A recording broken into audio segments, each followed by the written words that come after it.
चलिए, good morning. आप सबका क्लास में स्वागत है एक बार फिर। हम लोग पिछले क्लास में हम लोग देखे थे प्रश्नावली 5.2 का 5 नंबर क्वेश्चन तक हम लोगों ने कर लिया था। 5 नंबर क्वेश्चन के बाद हमको 6 नंबर क्वेश्चन करना है। ठीक, अब यहाँ पे देखिए 6 नंबर जो क्वेश्चन है वो कह रहा है कि क्या 11 8 5 2 डैश डैश का एक पद -150 है। ठीक, क्वेश्चन है आपको कि क्या 11 इज इतना का वन टर्म 150 है, -150 150 है। ये हम सबसे पहले हमसे क्वेश्चन कहा जा रहा है। अब इसमें आप देखेंगे कि जैसे मैं आपसे जैसे पिछले क्लास में या उससे भी पिछले क्लास में हम लोगों ने बात किया था कि एपी क्या होता है, कि एपी क्या होता है कि जैसे 2 है, 4 है, 6 है, 8 है, डैश डैश। तो इसमें क्या आप देख रहे हैं कि सब में अंतर बराबर होगा तब एपी आता है। अब मैं आपसे अगर कहूं कि इस एपी का क्या एक पद 13 होगा, आप बताइए क्या इस एपी का एक पद 13 होगा कि नहीं होगा? कि जैसे 8 के बाद क्या आएगा, 10 आएगा, फिर 12 आएगा, फिर 14 आएगा। तो इसका इस एपी में 13 तो आएगा नहीं। ठीक, इस एपी में 13 आएगा नहीं तो हम क्या कहेंगे कि इस एपी का पद जो है 13 नहीं होगा। अब इसको निकालने का ऐसे ही ये भी क्वेश्चन है कि हमसे पूछ रहा है क्या ये एपी का एक पद 150 है। अगर इस n का मान पूर्ण संख्या आएगा तो हम कहेंगे कि हाँ होगा। अगर n का मान पूर्ण संख्या नहीं आता है, पूर्ण संख्या मतलब होल नंबर, अगर n का मान जो है होल नंबर आता है तो हम कहेंगे कि हाँ ये -150 150 इस एपी का पद है, अन्यथा इस एपी का पद नहीं है। तो चलिए क्वेश्चन को शुरू करते हैं। मैं इसको थोड़ा सा मिटाता हूं। यहाँ पे सबसे पहले हमको क्या दिया है, जो दिया उसको पहले लिख लेते हैं। a बराबर है 11, d हम लोग निकाल लेते हैं a2 माइनस a1। a2 का वैल्यू है 8 और a1 का वैल्यू है 11। 8 में से 11 जाएगा कितना बचेगा, -3। ठीक, आपने a का वैल्यू निकाल लिया, d का वैल्यू निकाल लिया। उसके बाद आपको क्या करना है कि n का वैल्यू हमसे पूछ रहा है तो हमको पता नहीं है कि कौन सा पद होगा 150, हमको पता नहीं है। तो मान लेते हैं कि माना कि an कितना होगा, -150 होगा। अब n की जगह पे 5 रहे, 10 रहे, 20 रहे, 50 रहे, 100 रहे, उससे हमको पता नहीं है। अगर n हमको निकल जाए तो हम समझ जाएंगे कौन सा पद 150 होगा। n का मान हमेशा पूर्णांक में आता है कि या तो दूसरा पद होगा, तीसरा पद होगा, चौथा पद होगा, नहीं तो 5.5वां पद कोई नहीं होता है, 6.5 पद कोई नहीं होता है। तो ऐसे ही तो an हमारा क्या दिया है, -150। an का फॉर्मूला हम लोग जानते हैं a plus n-1 into D बराबर में -150,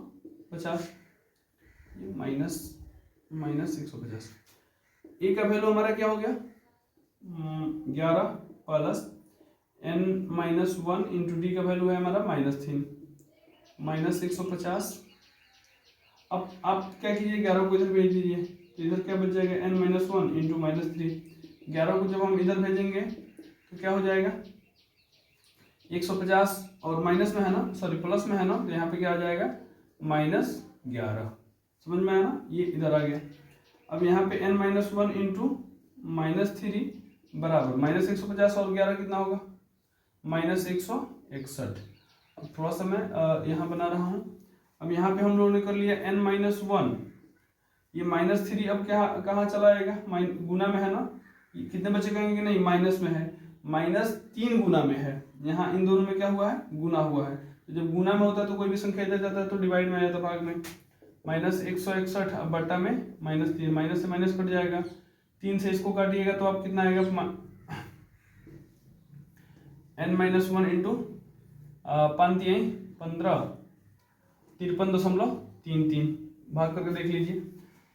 n माइनस में इधर ना, तो 53.33, यहाँ पे 1 माइनस में है तो इधर आएगा तो प्लस में हो जाएगा। तो n बराबर हमारा क्या हो जाएगा, 54.3333, ये आता जाएगा 54। अब यहाँ पे 54 आ गया हमारा, ये दशमलव में आ रहा है ना, तो यहाँ n का मान पूर्ण संख्या नहीं है, होल नंबर नहीं है, लिखेंगे यहाँ n का मान पूर्ण संख्या नहीं है। Here the value of n is not a whole number, इसलिए नहीं है, इसलिए -150 इस एपी का पद नहीं होगा। अच्छा, अगर यही आ जाता 54वां पद या 55वां पद, यहाँ पे n का मान 55 या 54 आ जाता तो हो जाता, लेकिन ये पूर्णांक क्या बोलते हैं, दशमलव में आ रहा है। ठीक है, तो कभी भी n या तो 54 होगा, 54वां पद होगा, नहीं तो 55वां पद होगा, लेकिन 54.33 पद ये कोई पद नहीं होता है। इसीलिए यहाँ पे n का मान, चूंकि होल नंबर नहीं है, पूर्ण संख्या नहीं है, इसलिए एपी का यह -150 इस एपी का पद नहीं है। लिखेंगे here n is sorry here the value of n is not a whole number, hence -150 is not a term of this AP. ठीक है, तो यहाँ हम लोगों ने ये कर लिया। अगले क्वेश्चन की तरफ हम लोग बढ़ते हैं। हम लोग बाइलिंगुअल रह रहे हैं, इसलिए कि थोड़ा बहुत इंग्लिश मीडियम के भी बच्चे इससे अपना देख करके अपना काम चला लेंगे। आशा करता हूँ ये क्वेश्चन समझ में आया होगा। अगले क्वेश्चन की तरफ हम लोग बढ़ते हैं। आप थोड़ा सा स्क्रीनशॉट ले लीजिए इसका।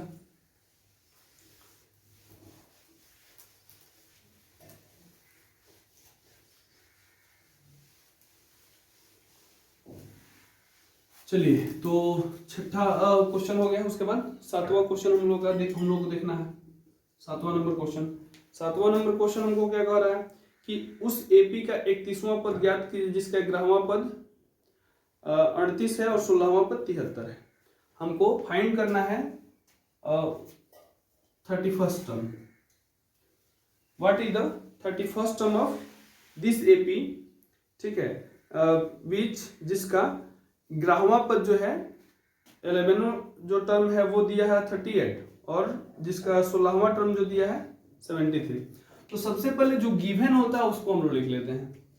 तो इस क्वेश्चन को हमको क्या कह रहा है कि ए 31st टर्म मतलब 31वां टर्म हमारा क्या होगा। ठीक, जिसका इस एपी का 31वां पद क्या होगा, किसी एपी का 31वां पद क्या होगा जिसका 11वां पद 38 है और 16वां पद 73 है। 11वां पद को क्या लिखते हैं, ए 11वां पद 38 है। ठीक, और 16वां पद ए 16। बार बार आप क्वेश्चन को पढ़िए, उससे बहुत सारा जो दिक्कत है आपको वो सॉल्व हो जाएगा। क्वेश्चन से ही उसमें कहीं ना कहीं उसका आंसर छुपा होता है। तो 11वां पद हमको दे दिया है 38 और 16वां पद हमको दिया है 73 यानी कि 73। हमसे पूछ रहा है कि 31वां पद क्या होगा। 31वां पद के लिए हम लोग फॉर्मूला जानते हैं a + 30d ना, a + 30d। अब a + 30d जो है, अब हमको इसमें क्या चाहिए, a भी चाहिए और d भी चाहिए, है ना।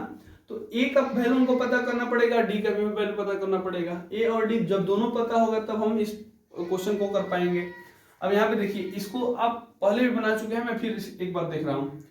अब a प्लस, इसको क्या लिखेंगे आप, a + 10d, 11 है ना, तो a + 10d का वैल्यू हो गया 38, समीकरण 1 मान लीजिए। इसको आप क्या लिखेंगे, कॉमा दे दीजिए, a + 15d बराबर क्या हो जाएगा 73। अब ये समीकरण 1 है, ये समीकरण 2, समीकरण 1 और 2 को आप सॉल्व करिएगा, a और d निकल जाएगा, है ना। तो a और d निकल जाएगा तो 31वां पद निकल जाएगा। बहुत आसान क्वेश्चन है इसमें। अब जैसे आप करिए, आप देखिए subtract equation first in the equation from the equation second. समीकरण 2 में से एक को घटाने पर, समीकरण 2 में से एक को घटाने पर, समीकरण 2 हमारा क्या है, a + 15d बराबर में 73 और समीकरण 1 क्या है, a + 10d बराबर 38। पिछले वाले क्वेश्चन में हम लोगों ने एक किया था कि LHS वाले में से LHS को घटाते हैं, RHS में से RHS को घटाते हैं। इस साइड वाले में से इस साइड को घटा लीजिए, जहां भी प्लस होता है वहां पे चिन्ह बदल जाता है ना, माइनस यहाँ पे भी माइनस, यहाँ पे भी माइनस, इसको ब्रैकेट घेर दिए मैंने। ये प्लस में और ये माइनस में कट जाएगा। 15d में से 10d जाएगा, क्या बचेगा 5d। 73 में से 38 जाएगा, क्या बचेगा 13 में से 8 गया 5, है ना। उसके बाद ये बच जाएगा आपको 6 में से 3 गया 3, 35। तो d हमारा कितना निकल जाएगा 35/5 यानी कि 7। d हमारा जब 7 निकल गया तो इसको हम क्या करेंगे, इस चीज को हम लिख देंगे, put the value of d in the equation first और सेकंड। 1 और 2 में समीकरण डी का मान डी का मान रखने पर समीकरण 1 में या 2 में भी आप रख सकते हैं, कोई बात नहीं है। समीकरण 1 में डी का मान रखने पर, ठीक। अब डी का मान समीकरण 1 में हम रखेंगे तो क्या होगा, यहां से देखिए, सबसे पहले डी को रखें, यहां पे आप लिखेंगे इंग्लिश मीडियम वाले, put the value of d in the equation first. A plus 10d is equal to कितना होगा, 38 दिया है ना, समीकरण 1 को पहले लिख दिया मैंने। ए प्लस 10 है, 10 और डी का वैल्यू कितना निकला हम लोग का 7 बराबर 38। तो ए प्लस 10 सत्ते 70 बराबर 38। तो ए बराबर क्या हो जाएगा 38 माइनस 70, 38 में से 70 जाएगा, कितना बचेगा, माइनस में आएगा ना कुछ, माइनस में आएगा कितना 2, 10 में से 8 गया 2, ये बचेगा आपको 6 में से 3 गया 3, 32 बच गया किस नाम की माइनस में, क्योंकि माइनस का चिन्ह बड़ा है। तो ठीक है ना, हम लोग गलत नहीं ना हो रहा है कहीं, 10 सत्ते 70, ठीक है। तो अब हमने ए निकाल लिया इतना -32 और डी निकाल लिया कितना 7। तो ए और डी निकल जाने के बाद हमको क्या पूछ रहा है, 31वां पद। तो मैं थोड़ा सा इसको मिटा रहा हूं अब, ठीक। हमसे पूछ रहा है, लिखेंगे नाउ, अब ए 31वां पद का फॉर्मूला ए प्लस 30d, ए का वैल्यू हो गया -32 प्लस 30 गुना डी का वैल्यू हमारा 7 था ना, हाँ 7 है। तो -32 प्लस 7 3 का 21 210, 210 में से 32 घटाओ, 10 में से 2 गया 8, ये बचा 0, 0 में से 3 गया, 0 में से 3 गया, कितना बचेगा 10, 10 में से 3 गया 7, ये बच जाएगा 1, 178 हमारा हो गया 31वां पद जो है इस एपी का। तो आशा करता हूँ कि क्वेश्चन समझ में आया होगा। अगले क्वेश्चन की तरफ हम लोग बढ़ते हैं। 6 नंबर क्वेश्चन, 7 नंबर क्वेश्चन हो गया, 8 नंबर क्वेश्चन हम लोग देखते हैं। इसको मैं मिटाऊं, चलिए 8 नंबर क्वेश्चन,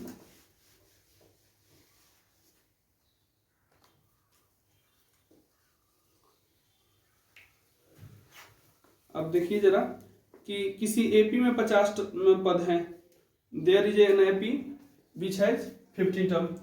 एक एपी में 50 टर्म है, किसी एपी में 50 पद है, किसी एपी में हमारे पास पदों की संख्या कितनी हो गई, n बराबर 50, पदों की संख्या नंबर ऑफ टर्म कितने हो गए 50। उसके बाद इसमें कह रहा है कि जिसका तीसरा पद विच टर्म 3, जो तीसरा पद है हमारा A3, टर्म 3 जो है हमारा 12 है, 12 दिया हुआ है, जिसका तीसरा पद 12 है और अंतिम पद 106 है। आप बताइए अंतिम पद इसका जो लास्ट टर्म होगा कितना होगा। हम कह रहे हैं किसी एपी में 50 पद है, जिसका तीसरा पद 12 है और अंतिम पद कितना है 106।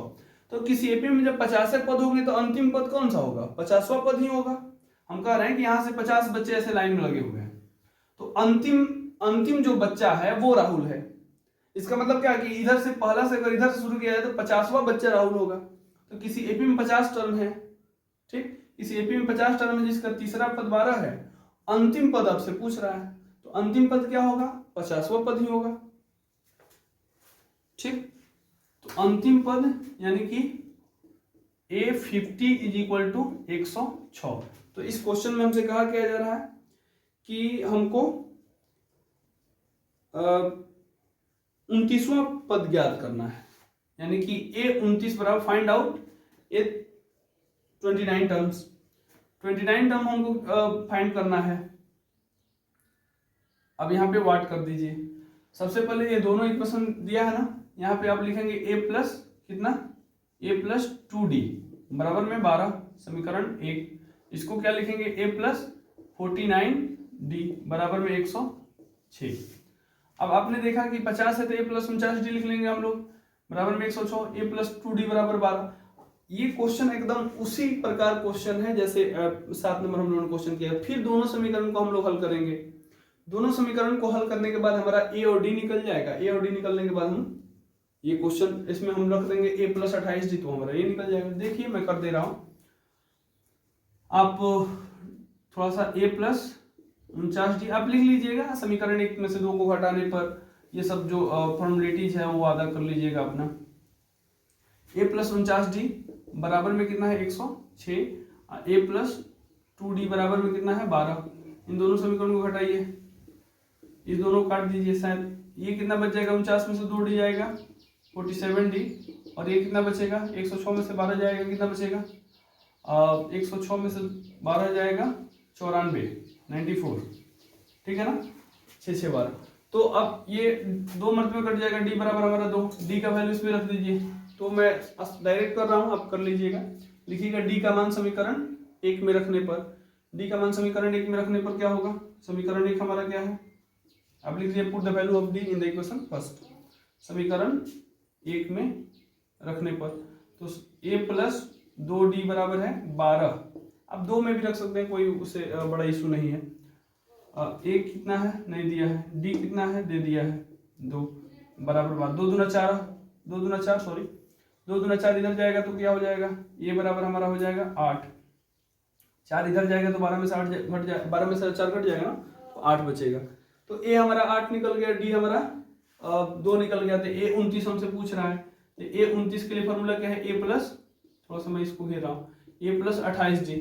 तो a का वैल्यू हो गया हमारे पास 8 प्लस 28 गुना d का वैल्यू है 2, तो 8 प्लस 28 गुना 56, तो 56 8 8 14 64, यानी कि 29वां पद इसका कितना होगा 64। ये क्वेश्चन आशा करता हूँ कि समझ में आया होगा आप सबको। सेम टू सेम उसी प्रकार का क्वेश्चन है। 9 नंबर क्वेश्चन की तरफ बढ़ते हैं हम लोग। जरा आप सब आंसर में मिलाते रहिएगा, हो सकता है कैलकुलेशन में कहीं दिक्कत हो जाए, तो अगर ऐसा हो तो आप बता दीजिएगा मुझे कमेंट करके।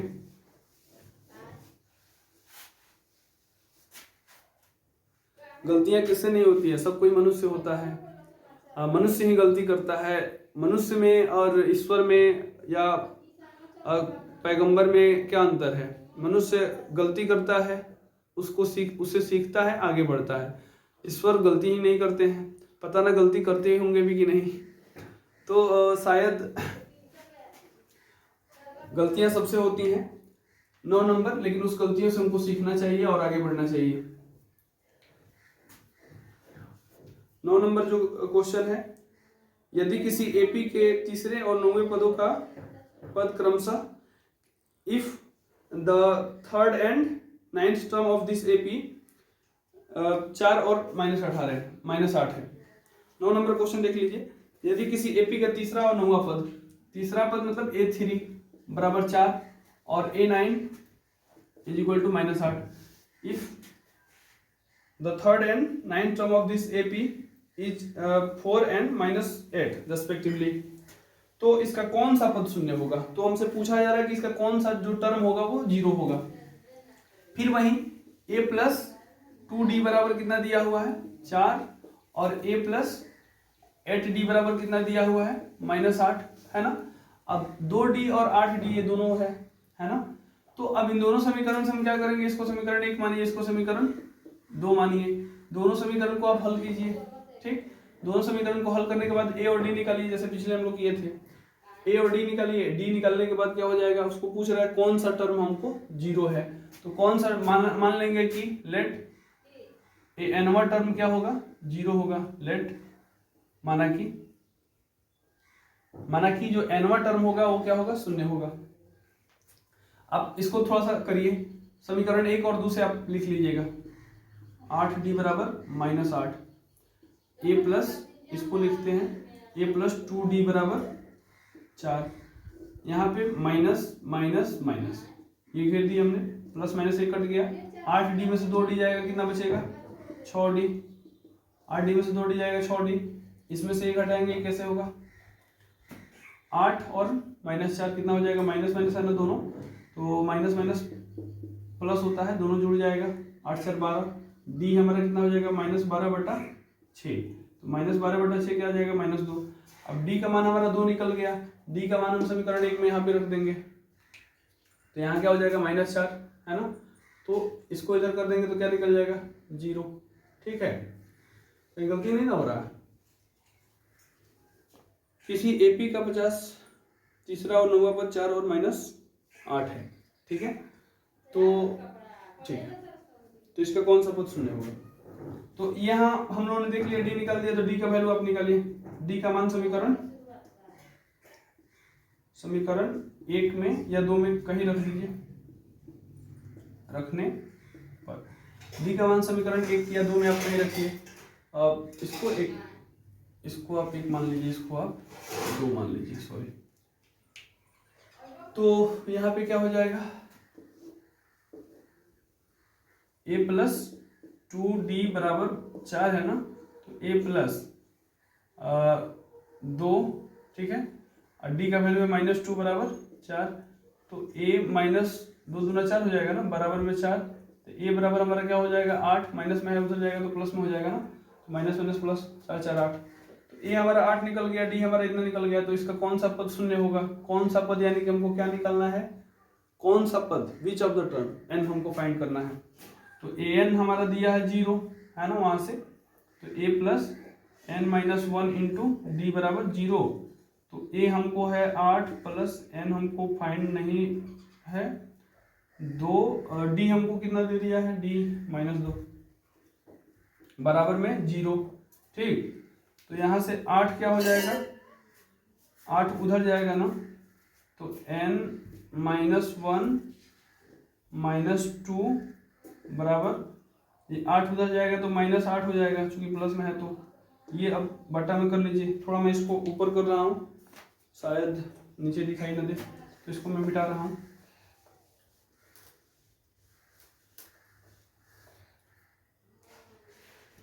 तो n -1 इज इक्वल टू -8 बटा -2, ये 2 गुना में है तो इधर जाएगा तो भागा में कट जाएगा, तो n -1 बराबर कितना हो जाएगा, यहाँ पे 4 मिनट में कटा ना, तो n बराबर क्या हो जाएगा 4 प्लस 1, माइनस में तो प्लस में, यानी कि n बराबर 5, यानी कि इस एपी का 5वां पद जो होगा वो क्या होगा, शून्य होगा। 5वां पद इस एपी का हम लिख लेंगे, इस एपी का 5वां पद, इस एपी का 5वां पद शून्य होगा। इंग्लिश मीडियम वाले, 5th term of this AP is 0। ठीक है, तो आशा करता हूँ ये क्वेश्चन समझ में आया होगा। ठीक है, अगले वीडियो में हम फिर अगले क्लास में मिलेंगे, तब तक के लिए धन्यवाद, जय हिंद।